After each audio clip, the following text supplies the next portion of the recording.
Bonjour les amis, bienvenue sur cette nouvelle vidéo. J'espère que vous allez bien. Moi je me vois super bien. Alors dans cette vidéo nous allons parler des étapes suivantes après l'entretien en confiance. Donc sûrement vous avez passé votre entretien et là vous posez les questions à savoir qu'est-ce qui va suivre, les étapes suivantes et tout. Donc on va aborder tout ça dans cette vidéo. Donc n'hésitez pas à liker la vidéo, à vous abonner, à partager la vidéo.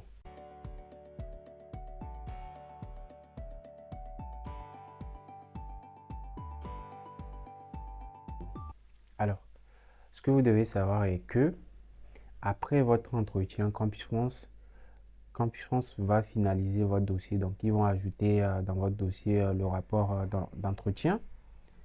Et ensuite, ils vont transférer votre dossier aux universités. Donc, quand Campus France va finir de traiter votre dossier, ils vont vous envoyer un message pour vous dire que votre dossier a été transféré aux universités, mais ce n'est pas obligatoire. Donc, après votre entretien, si Campus ne vous envoie pas de message pour vous informer que votre dossier a été transmis aux universités, ne vous inquiétez pas, ils vont quand même le faire. Voilà, donc ils vont transférer votre dossier aux universités.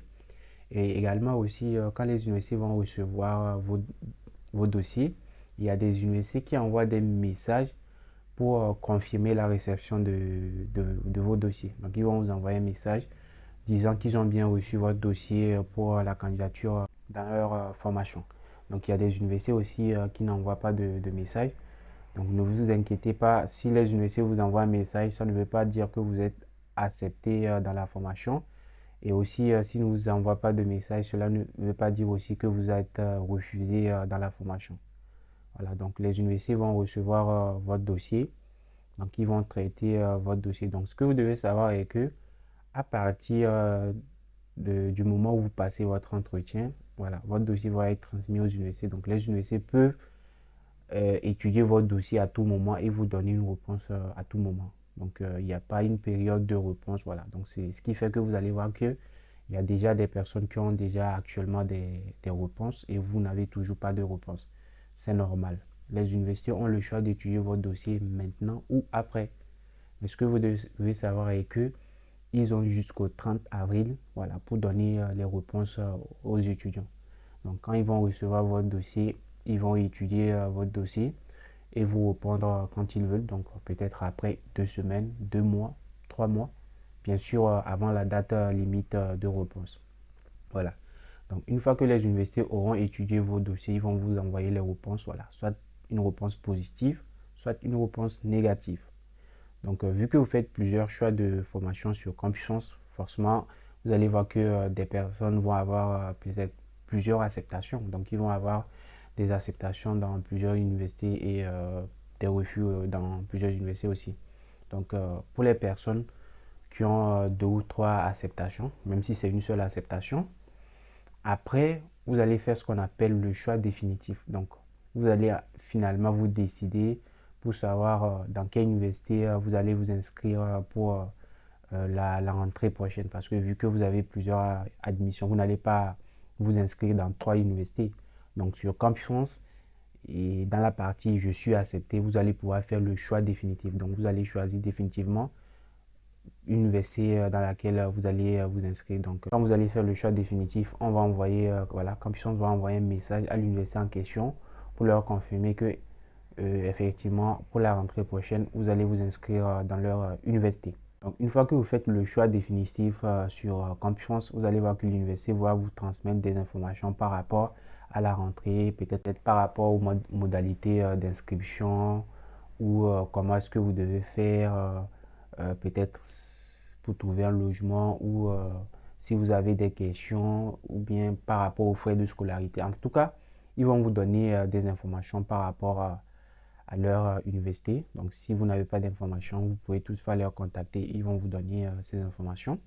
Voilà. Donc, une fois que vous faites le choix définitif sur Campus, de toutes les façons, j'ai déjà fait des vidéos dessus. Donc, n'hésitez pas après à regarder ces vidéos pour faire vos choix définitifs. Donc, une fois que vous faites le choix définitif, donc vous confirmez que effectivement vous allez vous inscrire dans une université, Campus France va vous délivrer ce qu'on appelle l'accord préalable d'inscription, donc une preuve d'admission. Donc, ce qui prouve que vous êtes accepté par une université.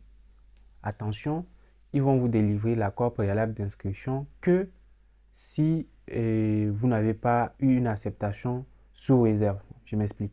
Donc, acceptation sous réserve, c'est pour ceux qui sont en terminale. Donc, pour ceux qui sont en terminale, eux, ils ne vont pas directement avoir leur acceptation, même si ils ont eu une admission de la part d'une université. Ils doivent d'abord avoir le bac. Donc, eux, c'est après le bac que Compétences va leur délivrer leur accord préalable d'inscription. Également aussi ceux qui ont postulé à un niveau supérieur. Donc, supposons que tu as un L3, tu as postulé en master. Donc, tu dois valider ton année d'abord avant que Compétences ne te délivre l'accord préalable d'inscription. Donc, si tu ne valides pas ton année ou si tu n'as pas le bac, ils ne vont pas te délivrer l'accord préalable d'inscription parce que tu n'auras pas le niveau, voilà, pour pouvoir aller dans la formation en question. Voilà. Donc, quand ils vont te délivrer l'accord préalable d'inscription, ils vont te donner l'autorisation pour aller faire la demande de visa. Voilà. Donc, pour pouvoir faire la demande de visa, il faut une raison. Si c'est pour les études, si c'est pour le travail. Donc, vu que c'est pour les études, il faut une preuve d'admission. Donc, c'est justement pour ça que Campus vous délivre la preuve qui montre que effectivement vous avez eu une admission pour aller étudier en France. Voilà. Donc, ils vont vous donner l'autorisation pour aller faire la demande de visa. Mais bien sûr que c'est pas parce qu'ils vous ont donné l'autorisation que vous allez aller directement faire la demande de visa. Donc, il y a des documents aussi à rassembler avant d'aller faire la demande de visa. Donc, des documents par rapport à votre hébergement, comment vous allez vous héberger en France, à vos ressources. Donc, comment est-ce que vous allez faire pour vous prendre en charge. Et pour l'admission, ça, vous avez déjà et quelques documents personnels, passeport et les relevés de notes, acte de naissance, et etc. Donc, n'hésitez pas aussi à regarder. J'ai déjà fait des vidéos sur la procédure du visa. Voilà, donc en gros, c'est tout pour cette petite vidéo. Voilà. Donc, je récapitule. Donc, après votre entretien, Campus, votre dossier va être transféré aux universités. Les universités vont étudier votre dossier. Ils vont vous répondre. En fonction des réponses que vous avez, vous allez faire le choix définitif. Vous allez choisir en définitif l'université dans laquelle vous allez vous inscrire. Et après, Campus va vous délivrer la preuve d'admission et vous donner l'autorisation pour prendre rendez-vous pour le visa. Et avant d'aller faire la demande de visa, vous allez rassembler tous les documents qu'il faut pour la demande de visa. Et vous allez pouvoir faire le dépôt de visa. Voilà. Encore une fois, le visa n'est garanti pour personne. Donc, vous allez déposer pour le visa. Si vous avez le visa, vous venez en France. Si vous avez un refus de visa, vous avez la possibilité de reconstruire un dossier pour déposer à nouveau votre demande de visa. Donc, c'est tout pour cette petite vidéo.